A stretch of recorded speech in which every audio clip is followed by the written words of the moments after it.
بسم اللہ الرحمن الرحیم۔ الحمد للہ وکفیٰ وسلام علی عبادہ الذین اصطفیٰ، اما بعد فاعوذ باللہ من الشیطان الرجیم۔ بسم اللہ الرحمن الرحیم۔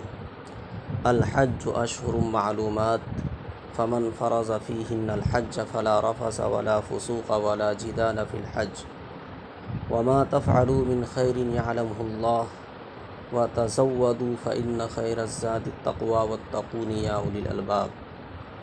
عن ابی ایوب الانصاری انہ حدثہ ان رسول اللہ صلی اللہ علیہ وسلم قال: من صام رمضان ثم اتبعہ ستا من شوال کان کصیام الدہر۔ آپ سب کو معلوم ہے کہ سال کے 12 مہینے ہیں اور ہر مہینے کی کچھ نہ کچھ خصوصیات ہیں جن کی بنا پر اللہ نے ایک مہینہ کو دوسرے مہینے سے ممتاز کیا ہے۔ یہ مہینہ شوال کا ہے۔ شوال ہجری سال کا 10واں مہینہ ہے۔ اس ماہ کی بہت سی خصوصیات اور فضائل ہیں۔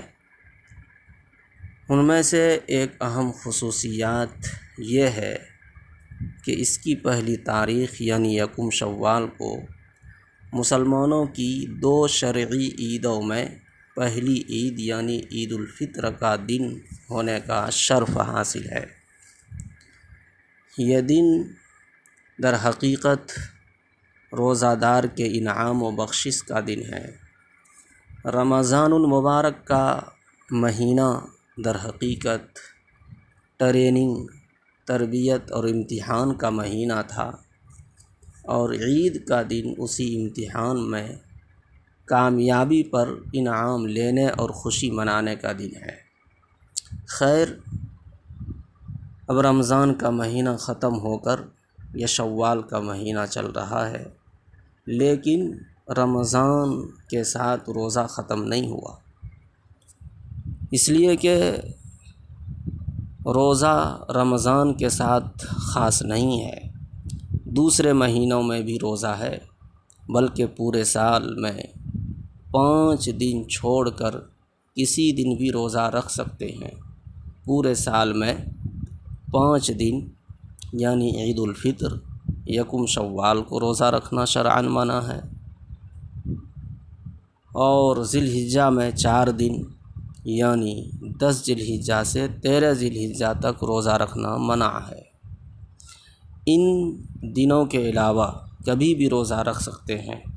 فرق صرف یہ ہے کہ رمضان کا روزہ فرض ہے اور رمضان کے علاوہ کا روزہ نفل ہے، اس لیے پورے سال 5 دن چھوڑ کر جب دل چاہے روزہ رکھے۔ البتہ بعض نفلی روزہ کی بڑی فضیلت ہے، جیسے کہ عاشوراء کا روزہ، یوم عرفہ کا روزہ، اور ہر مہینے میں ایام بیض کا روزہ یعنی چاند کی 13، 14، 15 تاریخ کا روزہ، اور اسی طرح پیر اور جمعرات کے روزے کی بھی بڑی فضیلت ہے۔ اللہ کے رسول صلی اللہ علیہ وسلم پیر اور جمعرات کو روزہ رکھتے تھے اور فرماتے تھے: ان دونوں دنوں میں بندوں کے اعمال کی پیشی ہوتی ہے، اور میں چاہتا ہوں کہ جب میرے اعمال پیش کیے جائیں تو میں روزہ کی حالت میں رہوں۔ اسی طرح شوال کے 6 روزے کی بڑی فضیلت ہے۔ اس سلسلے میں حضرت ابو ایوب انصاری رضی اللہ تعالیٰ عنہ سے روایت ہے کہ اللہ کے رسول صلی اللہ علیہ وسلم نے فرمایا: من صام رمضان ثم اتبعہ ستا من شوال کان کصیام الدہر۔ حدیث کا مطلب یہ ہے کہ جس نے رمضان کے روزے رکھے اور اس کے بعد شوال کے 6 روزے رکھے، اس نے گویا ہمیشہ روزے رکھے یعنی پوری عمر روزے رکھے۔ اور دوسری روایت میں ہے من صام رمضان وستا من شوال فکأنما صام السنۃ کلھا، یعنی جس نے رمضان کے روزے رکھے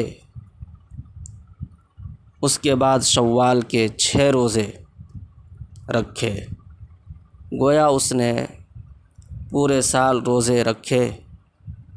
مطلب یہ ہے کہ اگر کوئی شخص ہر سال یہ معمول بنا لے کہ رمضان کا روزہ رکھے پھر شوال میں 6 روزے رکھے تو گویا اس نے پوری عمر روزے رکھے، کیونکہ ارشاد باری تعالی ہے من جاء بالحسنۃ فلہ عشر امثالھا، جس نے نیکی کی اسے اس کے 10 گنا ملے گا۔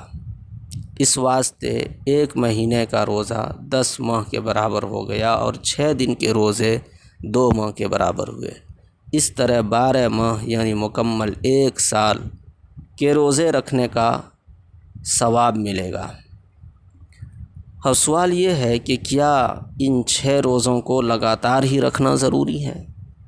اس کا جواب یہ ہے کہ مسلسل رکھنا ضروری نہیں ہے، بلکہ عید کے بعد ایک ساتھ بھی 6 روزہ رکھ سکتے ہیں اور متفرق طریقے پر بھی رکھ سکتے ہیں۔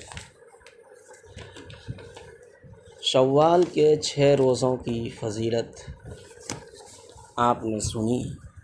یہ اللہ کا ہمارے اوپر بڑا ہی فضل و احسان ہے کہ اس نے ہمارے لیے یہ آسانی رکھی کہ رمضان کے بعد 6 روزے شوال میں بھی